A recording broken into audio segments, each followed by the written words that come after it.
G'day everyone.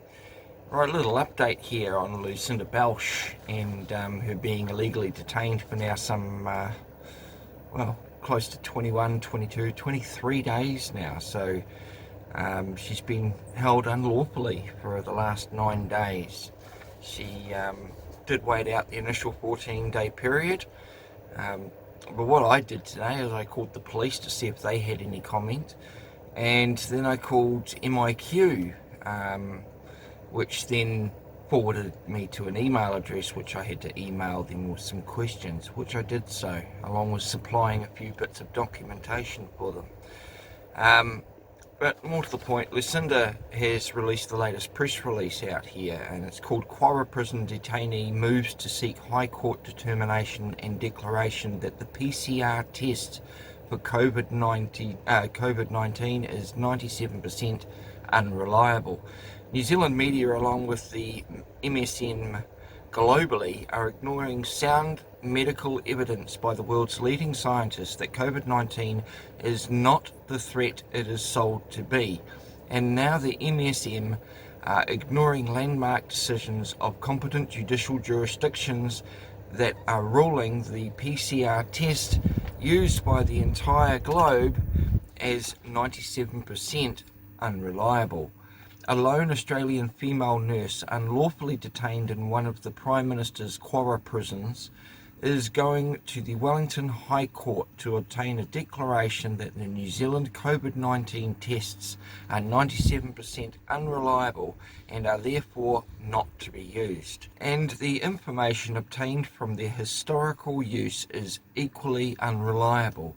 This is a landmark decision because Portugal has had 15,522 people die allegedly with COVID-19, when the Portuguese court's ruling means that up to 15,056 could have died not even having the virus. She's annexing an article from nexusnews.com, which is this one here. I'll put it up there for you guys to have a look at.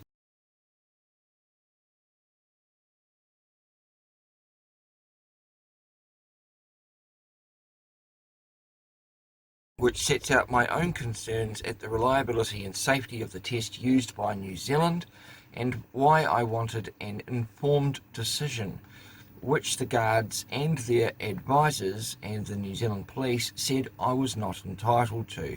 I want the court to realise and then rule that a significant amount of science being used is similar to the world is flat theory, because those that are spouting doomsday are not scientifically competent.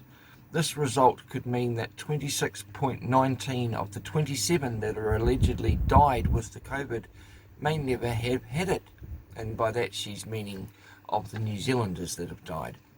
If this goes through, the wheels will have come off the Prime Minister's gravy train, said Ms. Belch.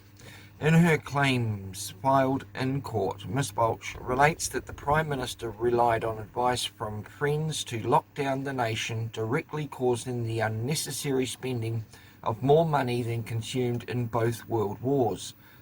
Post that, the Prime Minister then relied on models that were completed by completely unqualified persons that said up to 53,000 persons across all age groups would die as a direct result of the virus. Post that, she has relied on the likes of Dr. Baker, whose related qualification is 1-year diploma in public health medicine, Sean Hendry, a mathematician, and Soxie Wiles, a microbiologist and science communicator.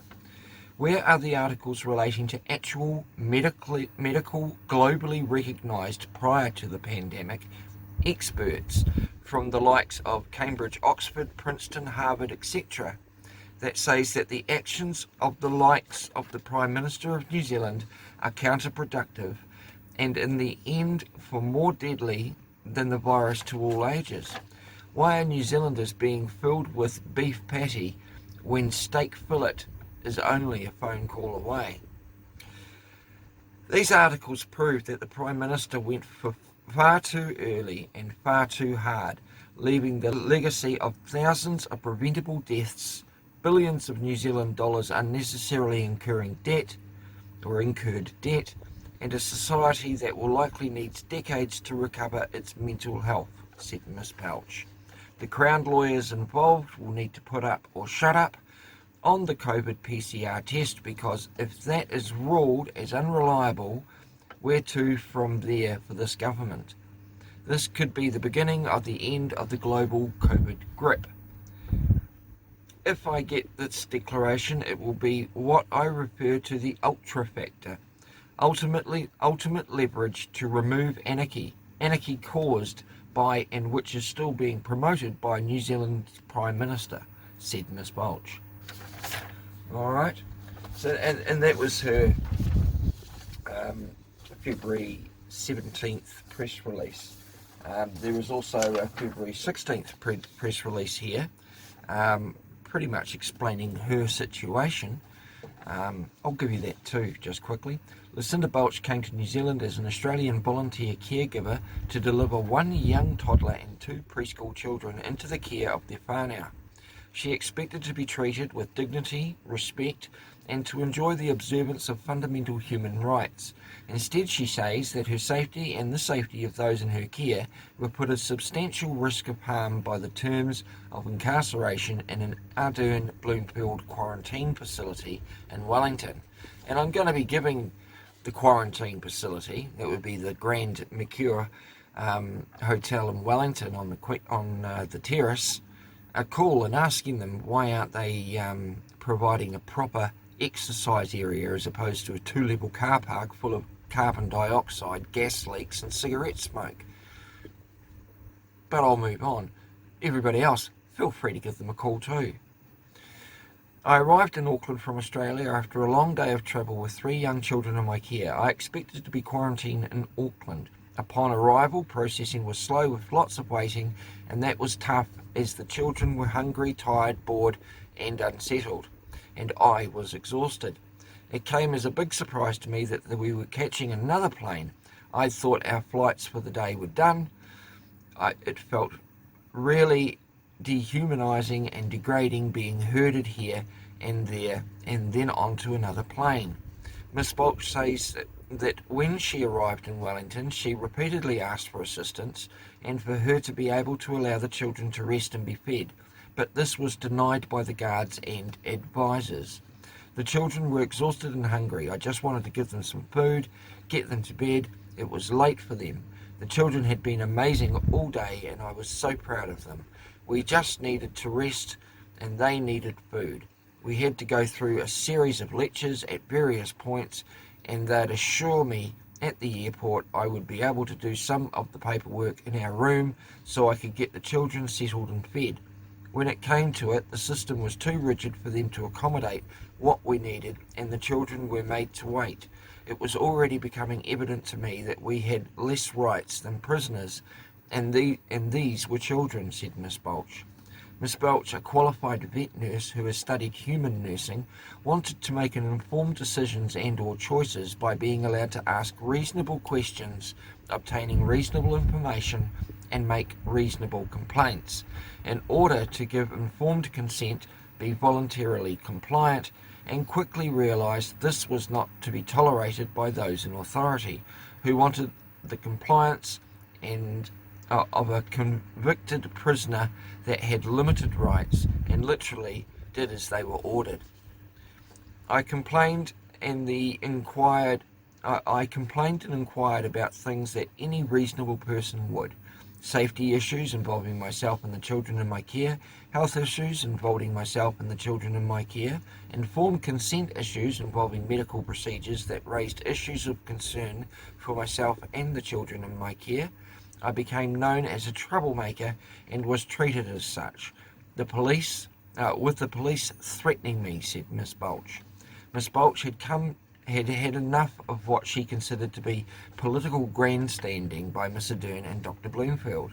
That is simply not based on any medical science that poses a threat to the nation of New Zealand and likewise Australia. The preeminent global epidemiologists have long denounced the actions of the likes of New Zealand Prime Minister, and Miss Balch is not a person to be intimidated into compliance by the junk science propaganda or bullying being used. I have done many hours of research on this subject and feel more qualified than Miss Ardern to make decisions for my safety and for those that I care about. I have decided to step up and launch a bid for not only my freedom, but the freedom of people detained against their wishes and against the medical facts that exist. If the Crown says it is acting lawfully, it needs to prove the lethality of the virus to those that are not dying already.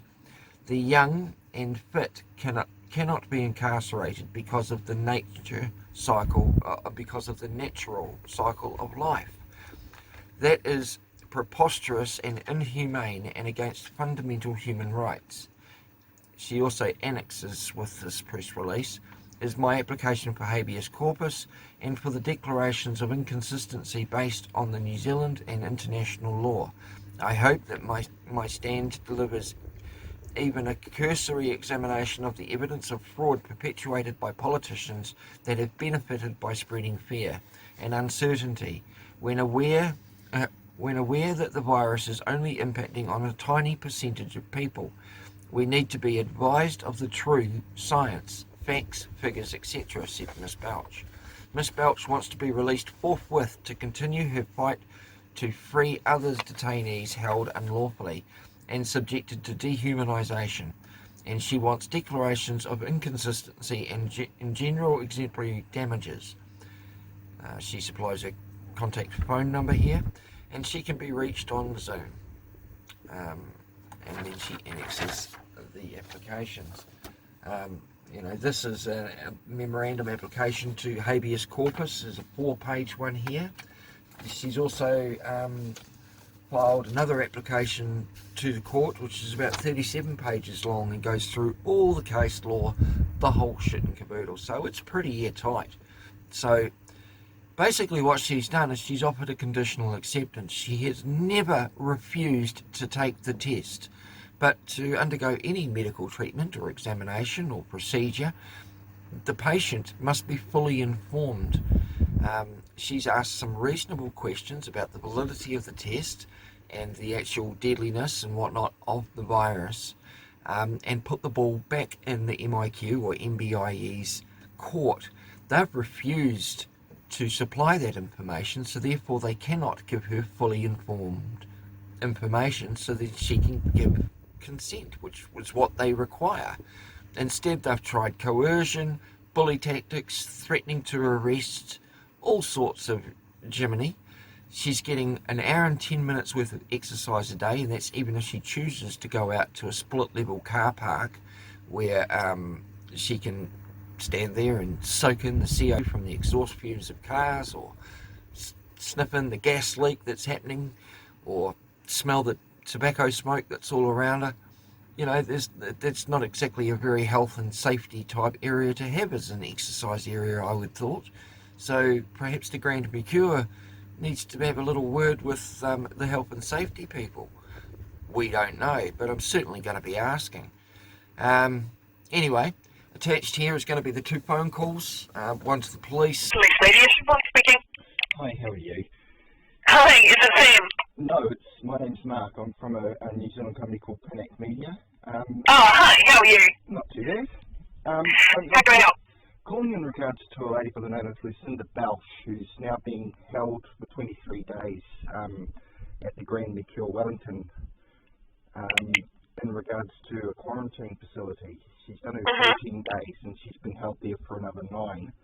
And we're wondering what the police has to say about it. Apparently she's been threatened with arrest if she leaves. Hasn't been told why she's being detained, so wondering if you can... So, in general, we're not able to respond to queries about specific individuals. that's for privacy reasons. The other thing I'd suggest is that you speak to the MIQ facilities directly. Yeah, so they, I don't necessarily mean that facility, but they have there is a media and comms team that serves the MIQs. So they're probably the best people to talk to in the first instance. Do you have their contact number at all? Let's see. I know they're part of NB, so you could probably contact NB Media and they'd be able to direct you. Alrighty, I'll see what I can find out. Thank you very much. Cool. No worries at all. We'll talk to you later. Bye now. Bye. And the other one to the MIQ, you'll notice that Matt, the customer services guy at MIQ, got into a bit of a conversation with me, and after he went and spoke to a bit of his supervisors, he came back and said, whoops, I shouldn't have actually spoken to you, I should have just put you through. Welcome to the Managed Isolation and Quarantine Support Line. Please note that spaces in managed isolation are limited. All available spaces are visible and only bookable online through the Managed Isolation Allocation System. Unfortunately, our agents do not have the ability to book a space or find available dates on your behalf. Please listen carefully and choose the following options. If you are currently in a managed isolation facility, press 1. If you are intending to travel to New Zealand or inquiring on behalf of someone travelling to New Zealand, press 2. If you have already booked and have a voucher, press 3. For any other queries, including quarantine-free zone information, press 4. For information on recent quarantine-free zone announcements, go to www.miq.gov.nz/quarantine-free-travel. For all other queries, please hold. All our calls are recorded for quality, training and verification purposes. Please hold while we transfer you to one of our advisors. Welcome to Managed Isolation. You're speaking with Matt. G'day Matt, how are you? Hey, how about yourself? Box of fluffy ducks as always, brother. My name's Mark, I'm calling from Panic Media. I'm calling in regards to a lady by the name of Lucinda Belch, who is being held at the Grand Mecure Wellington. She's been there for 23 days now and has been refused the ability to leave and go back to Australia, and has been held under there and told she will be arrested if she leaves. Reason being is she hasn't performed a COVID test. She is happy to do so, it's just she's wanting some more informed or information about it before she goes ahead and signs for the informed consent. Now, I'm wondering if you guys can explain as to why she's being detained for longer than the 14 days, and yeah, if you know anything about it. Yeah, right, let me look into this. So, just off the top of my head, I'm bringing up information as we speak now, but yeah, if you don't provide any COVID tests throughout those 14 days, then you are required to remain in managed isolation for an additional 14 days. I just need to see procedure on, once you hit that 28 days, what we do next. Well, she hasn't refused to have the test. She's willing to have the test. It's just that the services there aren't providing her with the information she requires to go ahead and consent for the test to be done. And yet MIQ and the authorities are taking it as a refusal, whereas she's actually given a conditional acceptance. You've refused to supply her with the additional information that she's required to go ahead and do it. And when she's tried to leave, she actually brought over 3 children from Australia through Australian Childcare Services. The children did their tests, and they were moved on to the next caregivers on the 14-day point, and then put in another 14-day isolation bubble with the new people. But all the lady, the caregiver that brought them over, wants to do is to go back to Australia. She landed in Auckland and was flown down to Wellington the same day and then stuck in isolation. Now, I mean, she wants to go home, but she's been given no reasons as to why she can't. She says she's going to be held for another 14 days, but if she tries to leave, she's been threatened with arrest. Although technically she's being illegally detained without any just cause or reason. Right. Let me see. So, what do you know what it is yourself? So, what is it the medical officer staff aren't providing for her?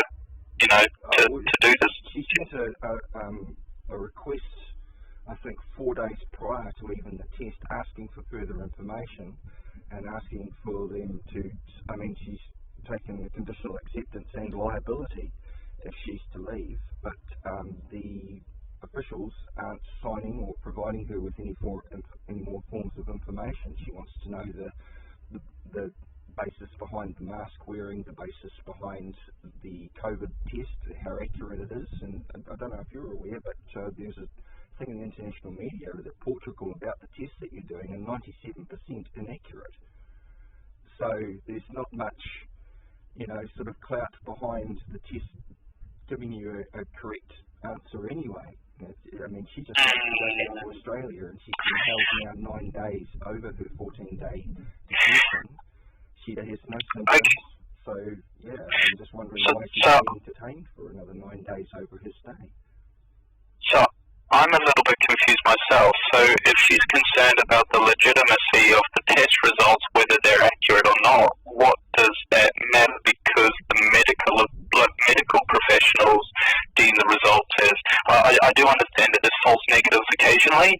I can't say I've heard of false positives, but so I don't understand what the issue is when it comes down to the legitimacy of the result, because our medical professionals are happy with that result, but she would be unhappy if it was negative. The whole point is that she's being kept there under the basis that she's refused to undergo a COVID test, and that isn't the case at all. She's actually given a conditional acceptance to go ahead and do the test, but for her to be supplied, under the rules, she's supposed to have fully informed consent before she, consents to that. She's put a few questions to you guys, and has just basically been refused answers. So now when she's tried to leave, she's been threatened with arrest from the police. She's been detained here unlawfully because there is no legal basis for her to be detained there. And she just wants to go back home to Australia. And if you guys won't provide her with the informed consent, the information she requires to give fully informed consent, then it's like saying, yeah, sure, I'll take the trash out, just so long as so long as you provide me the rubbish bag, and you guys aren't providing her the rubbish bag to take the trash out. I mean, she just needs information. What basis?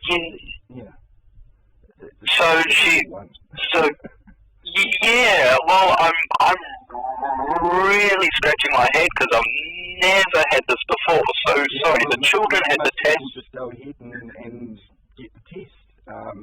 Well, that's what I'm confused about. Well, so, I guess the question's posed, do you mind if I give you a test? If she says no, that's fine, but you'll have to remain longer. Yeah, but, so... No, though. That's the thing. She has so, how come she's not...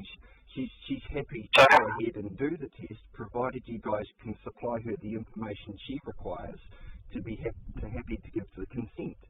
And now she's put this letter to you guys, and she's just been flat out refused any more information. She's willing to do the test, provided you guys can supply her with the information that she requires. You aren't supplying her with the information, so therefore the people that aren't supplying things here are you guys by not giving her the information she requires to allow consent. Do you see how mental that is? And usually my understanding is it's a verbal consent. Can I do the test? Yes, fine, we'll do it.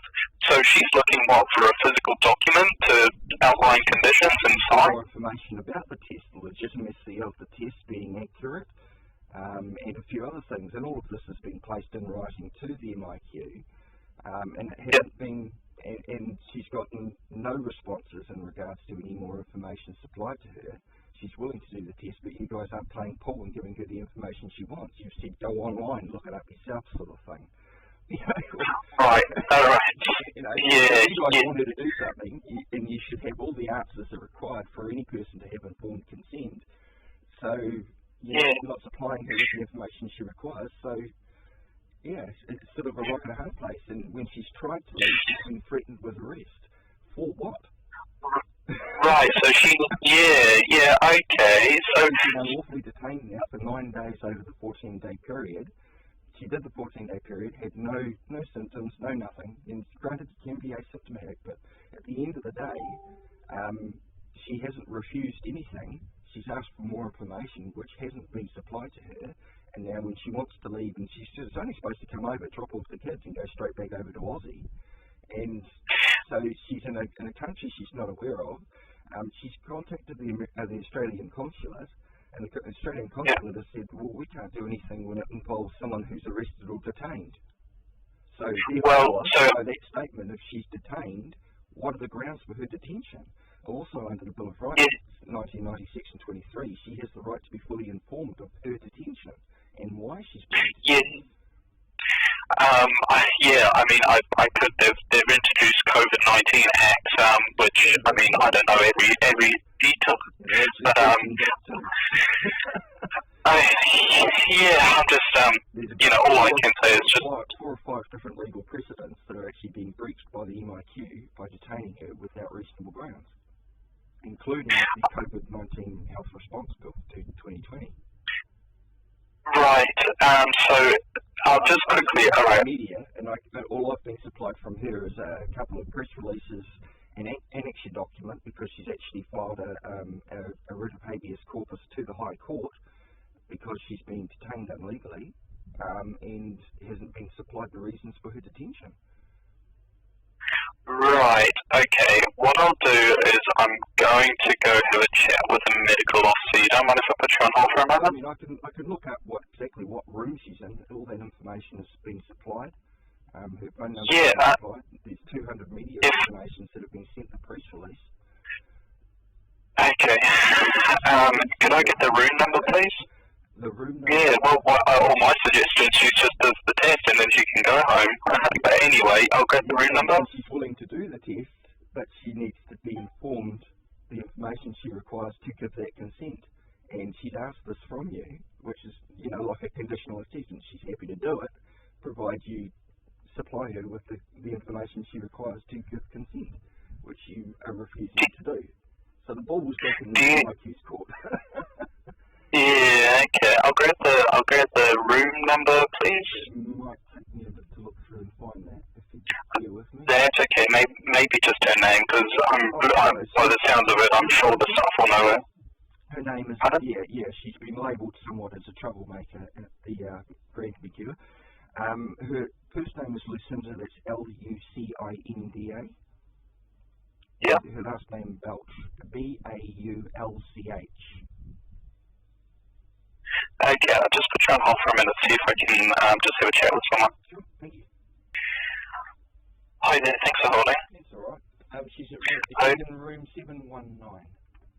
That's alright. I really should have forwarded you onto these people in the beginning. It's only just occurred to me now. Now, you say you're kind of doing, how do I put this? It's kind of a media outlet, and you're just looking to report on this, I suppose. I just need to, I can forward you on to I can give you an email just to inquire the questions that you would like to ask us, and then our media team can then, give you the answers. Sure, go for it. Yep. So it's media, MEDIA, and then it's at mbie.govt.nz.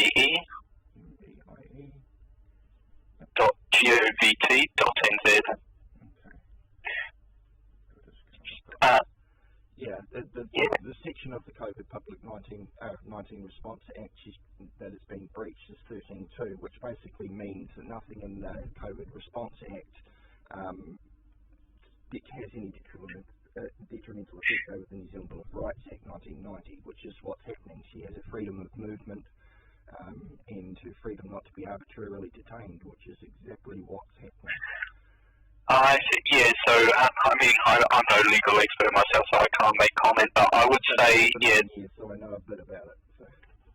Here you go. Well, I'd say just pose all those questions, and exactly as you've just told me now, to their email, and then we anticipate a 24, 48-hour turnaround on responses to those emails. Awesome. All right. Thanks very much, mate. You have an awesome day, eh? You too. Bye for now. Bye. Shame that. Unfortunately, all of my calls are recorded automatically. So, yeah, kind of stuffed himself on that one. Anyway, I'll let you guys have a listen. Stay safe. I will keep you up to date. I've got quite a lot of stuff on my plate at the moment. Homeschooling's just started, so I'm pretty flat out during most of the weekdays. Anyway, guys, see you later. Stay golden. Catch you soon.